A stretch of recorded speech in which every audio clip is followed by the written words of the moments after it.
Introduction: the role of the kidneys. Kidneys are vital organs that help keep our bodies healthy by filtering waste and excess fluids from the blood. Located in your lower back, these bean-shaped organs process about 150 quarts of blood each day, removing toxins and balancing essential minerals, which is crucial for maintaining overall health.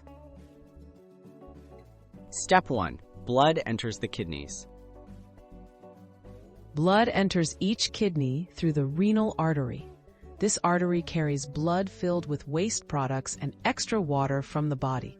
The blood then travels to millions of tiny filtering units inside the kidneys called nephrons, where the main filtration process begins. Step 2. Filtration in the nephrons. Within the kidney, nephrons act as microscopic filters. Each nephron contains a cluster of tiny blood vessels called a glomerulus. As blood passes through, water and small molecules, including waste, are filtered out, while larger blood cells and proteins remain in the bloodstream. Step 3. Reabsorption and waste removal. After initial filtration, the filtered fluid travels through tubules in the nephron. Here, the kidneys carefully reabsorb useful substances like glucose, salts, and water back into the bloodstream. The remaining fluid, now called urine, contains wastes and excess substances the body does not need.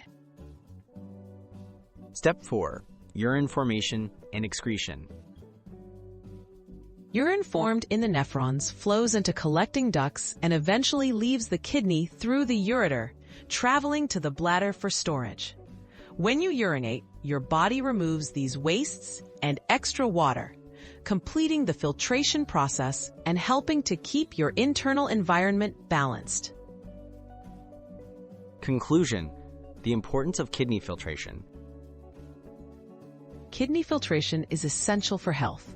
By continuously filtering blood, maintaining fluid balance, and removing toxic substances, the kidneys play a crucial role in keeping the body's systems functioning smoothly every day.